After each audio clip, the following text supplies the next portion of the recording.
So, I have not covered S.J. Thomason in a very long time, and I've been wondering if I even should. I also have to drop my volume down. There we go. That's better. So, here's the deal. The last time I covered this person, it was because they were basically taking a crap over a member of the community who had died. Saying that this person was now burning in hell and that he made his choice and just all kinds of things that would be very lovely to say to somebody if they had lost a family member, right? So I made a video as basically a severance on this person. But they seem to have recently made a video about abortion. Now, I'm going to go ahead and say right now that you guys know my stance on abortion. You really do. So let's go ahead and hear how to destroy pro-abortion arguments in 3 easy steps from S.J. Thomason and see what we think. How to destroy the abortion argument in 3 easy steps. Now, I took that from Ben Shapiro's title of his book, How to Of course you took it from Ben Shapiro. Destroy America in 3 easy steps, but I changed it to abortion, the pro-abortion arguments.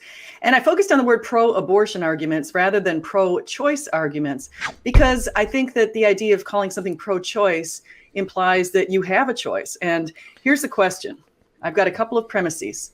Human lives begin at conception. I'm willing to accept that. I don't agree with it, but I'm willing to accept it. Now, this is not disputed by many people. In fact, actually, it's disputed by a lot of people. What? What? What? No, SJ, off the bat. I'm willing to accept that life begins at conception because my particular argument for abortion does not require acquiescing on that fact. However, life starting at abortion? Or life starting at abortion? Life starting at conception? No. No, generally speaking, that is not the accepted way that people go about this. Moreover, even, if memory serves, even your Bible says that life starts when the first breath is taken, which is certainly not in the womb. So, I'm not exactly sure how this is your premise, but, you know, we'll grant it. Let's go. 95% of over 5,000 biologists agree that, yes, human life begins at conception. That's premise 1. Premise 2. Okay, so you're going to use the biologist saying that's when life begins, but it really depends on how you define life. If you're going to define life as something that doesn't have a heartbeat, doesn't have brain waves, doesn't have any of the markers we would use for anything yet, then I don't know. That's life on technicality alone, really. The United States, we hold these truths to be self-evident, that all men are created equal, that they are endowed by their Creator with certain unalienable rights, that among these are life, liberty, and the pursuit of happiness. And so that's premise number 2. And we know that Roe v. That is a long fucking premise. That is an incredibly long premise. Wade actually took premise number 2 away in a certain way because they say that the baby's life can be sacrificed as the mother's right. Well, yes, because the mother's life and the mother's pursuit of happiness, and moreover, the mother's autonomy over her own body mattered more. You see, SJ, you cannot tell me to sacrifice my bodily autonomy. Like, if you were suffering from a kidney disease, you cannot tell me to donate a kidney to you. Because it's my body. It's part of my body.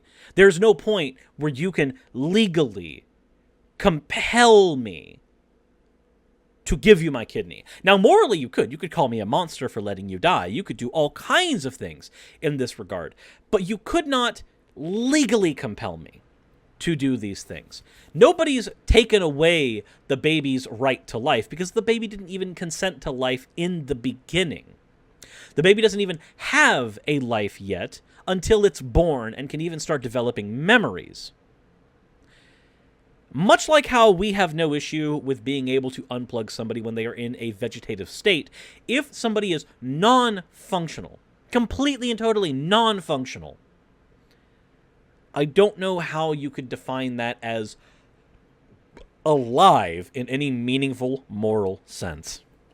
Okay, so the mother has the right to liberty at the expense of the baby's life. And this So here's the thing. If you ignore the specifics of the situation, if you ignore the fact that the baby is using the mother's body, there's the important part. If you gloss over this, I'm sure you can come to your dumb conclusion. But if you don't gloss over the fact that the mother's body is being utilized, then you can come there. But when you take into account that the mother's body is being utilized, her womb is being utilized by someone else, and she should have the ability to say whether or not that thing is allowed in her womb, then you come to the natural conclusion that she should be allowed to abort if she so chooses.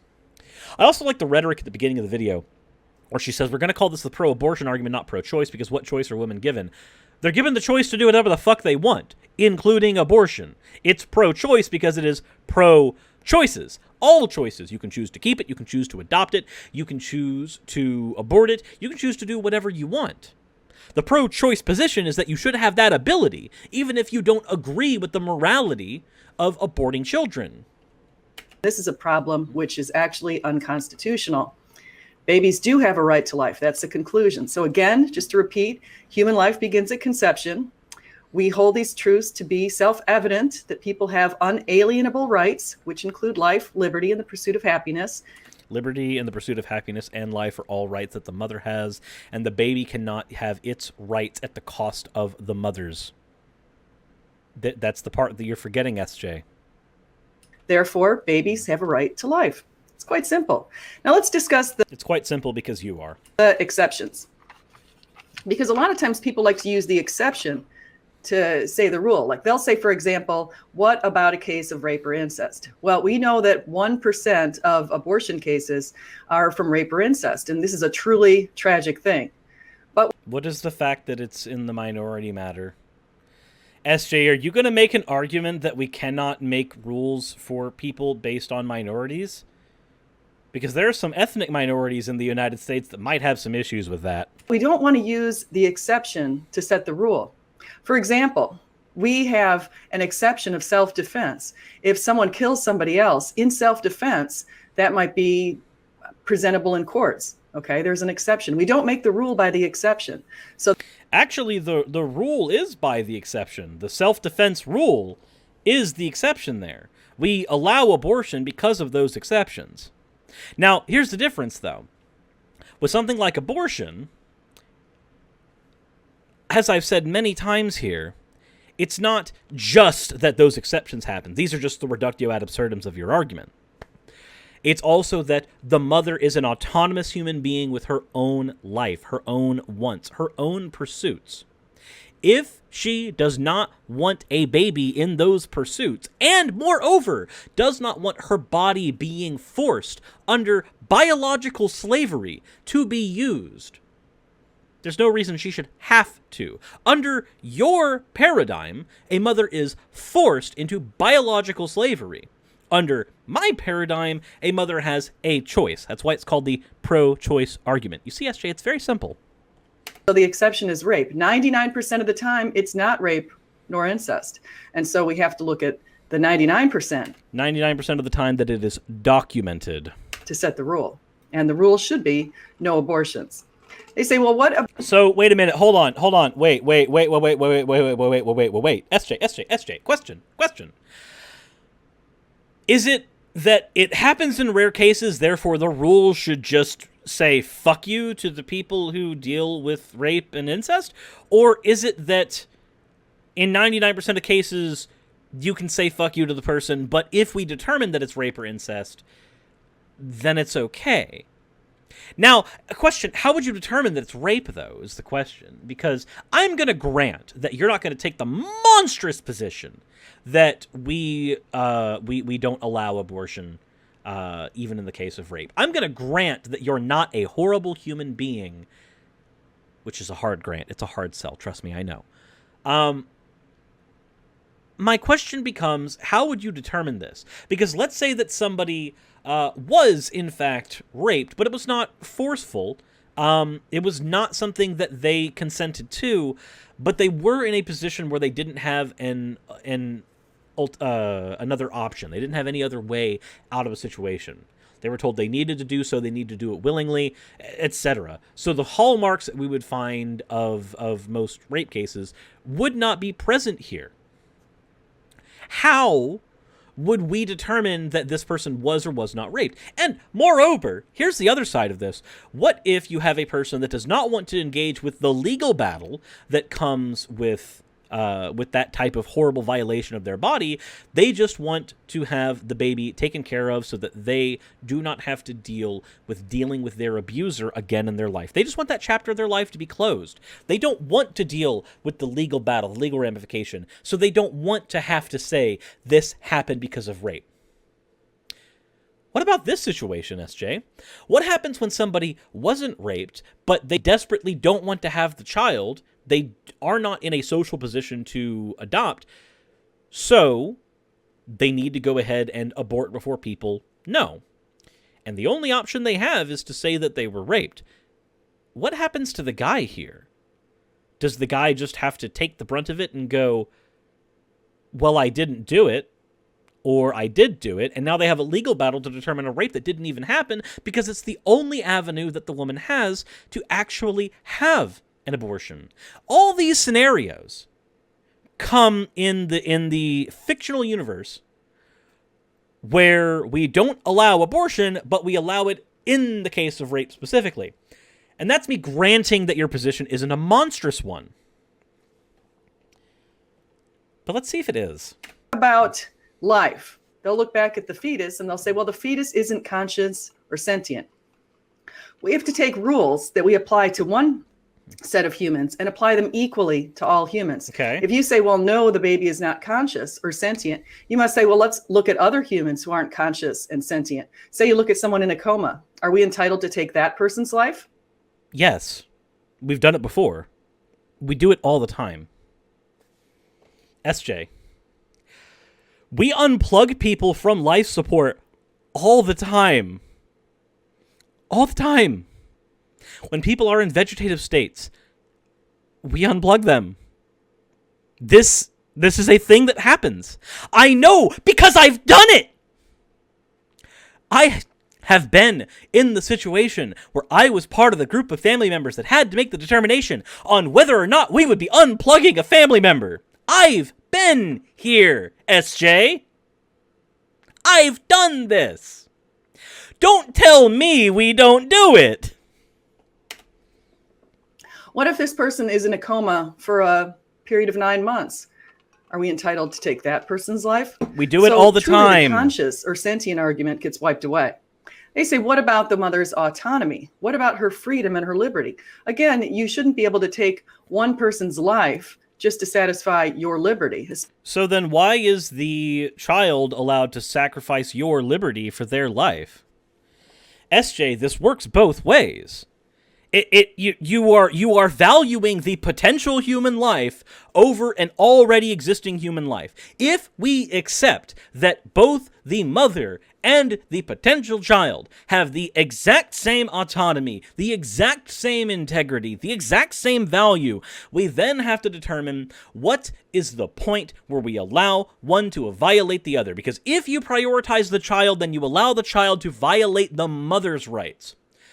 I, for one, find that to be a monstrous and stupid position, as the child does not currently have family, does not currently have memories, does not currently have anything of their own. The mother, however, is established, has mental health to consider, has family members, has baggage. I value that person, I value that mother infinitely more, infinitely higher than the potentiality of this human life over here in her stomach sack. That is granting both sides as being completely and totally equal. I don't have to go that far. I can go the easy route of just saying life doesn't begin at conception. And then we can have the conversation of when are you allowed to terminate. But the fact of the matter is that I can grant every one of your premises. And when I grant them all, they do not lead to the conclusion that you want us to get to. Especially if it's an abortion out of convenience, which tends to be what the vast majority of abortions are. What? Some might say, well, wait, hold on, you dumb bitch. Do you actually have any do you have any data for that? That abortions are all done out of convenience? They're mostly done out of convenience? Because you seem to have data for rape. You seem to have data for other shit. Do you have data for this? Here, you know what?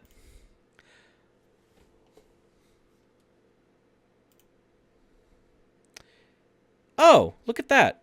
I see no sources, no citations. Not that I have them in mind because they're all live stream format. But, SJ, really, please tell me you have a citation for that one. What if the mother's poor and she cannot afford the baby? Well, fortunately, guess what? According to American adoptions, for every one child put up for adoption, 36 couples are waiting. 36 couples.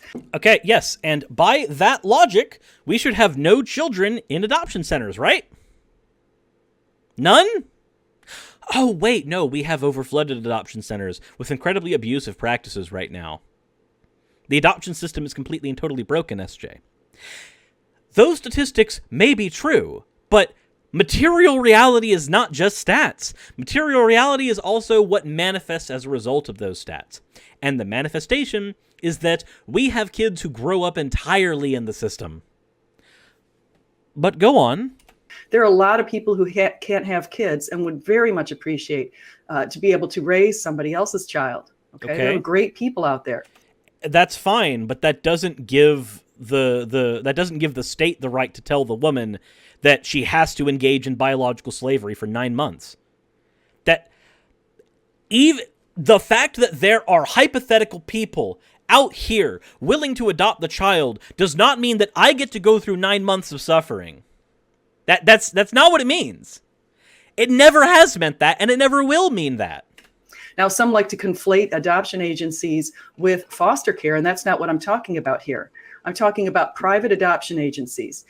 Private adoption agencies? I wonder if there's any problems with those. In fact, a lot of these will help take care of the mother's expenses, the hospital expenses, some of her living expenses. So if you're in that situation or you know someone who is, talk to them. But why should you have to rely on that? Why should somebody have to go through the situation where they have to rely on those other sources? Why would you force somebody into that when you could just as easily not? Now, some might say, well, I don't know. Does the Bible say anything about abortion? Well, it doesn't say explicit things, but it does say... Don't fucking lie. We'll talk about numbers. A few. It says in Exodus 20:13, we are told, thou shalt not murder. Okay. We're told also in Murder is a legal distinction, SJ. If we do not legally define abortion as murder, then no murder has taken place. Jeremiah 1:5, before I formed you in the womb, I knew you. Okay, cool. Then that just means the aborted soul would go to heaven. And that's a plus for you. In Psalm 139, 13-15, it says, you knit me together. Who cares? Isaiah 49. Okay, SJ, I got a question here. Do we write legislation based on your book of fiction? Do we? Because if not, fuck off. But let's pretend we did. Let's pretend we did write legislation because of this thing. Let's do that. Let's do that. Well, let's go to Numbers. It's okay, SJ. I can use the Bible too. I can do that too. Let's see here.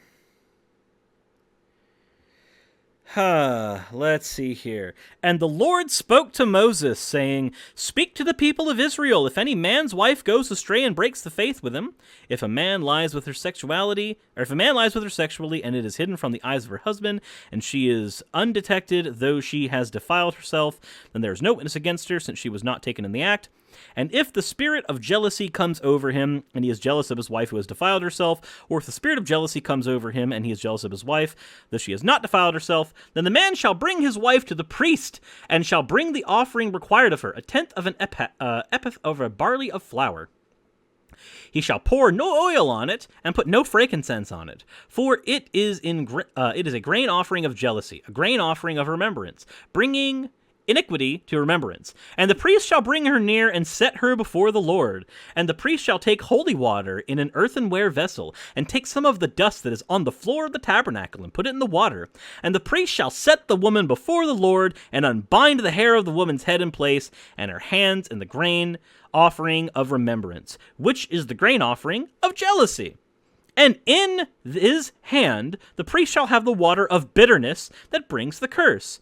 Then the priest shall make her take an oath, saying that if no man has lain with you, if you have not turned aside the uncleanliness while you were in your husband's authority, be free from this water of bitterness that brings the curse.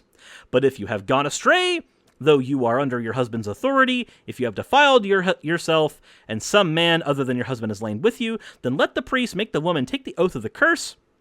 The Lord will make you a curse oath among your people, where the Lord makes your thigh fall away and your body swell.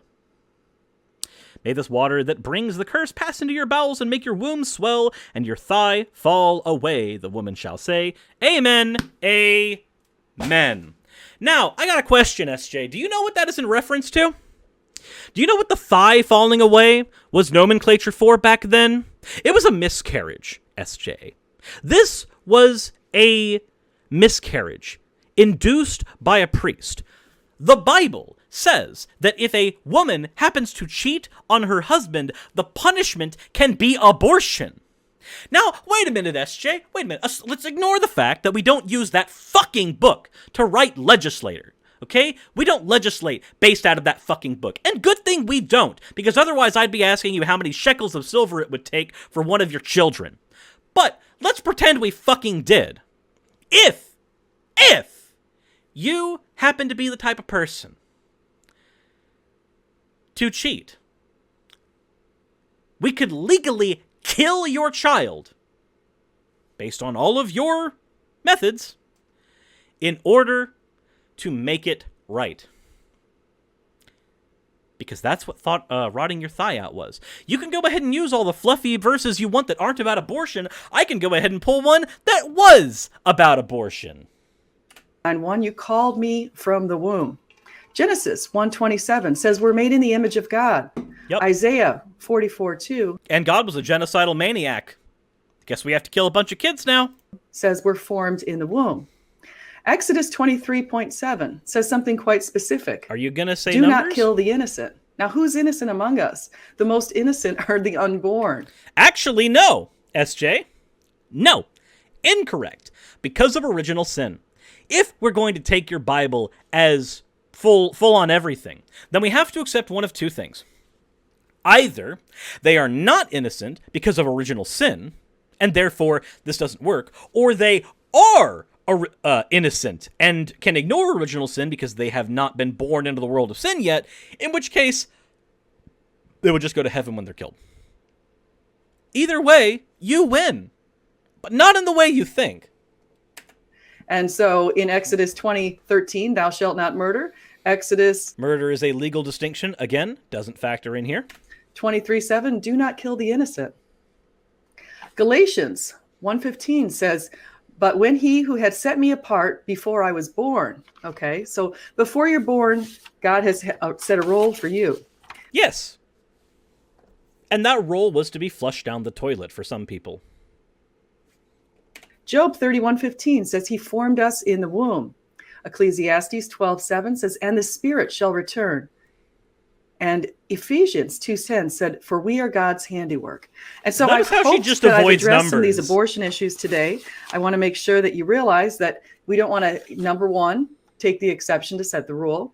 And we don't. So again, in the event where the exception set the rule, remember that the example you gave still allowed self-defense to be a case where somebody killed someone else, but don't want to kill just out of inconvenience. So and you didn't bring data that most of these happen as convenience, but again, doesn't matter because the liberty of the life of the child cannot come at the cost of the life or liberty and happiness of the mother. But you know, baby's inconvenient.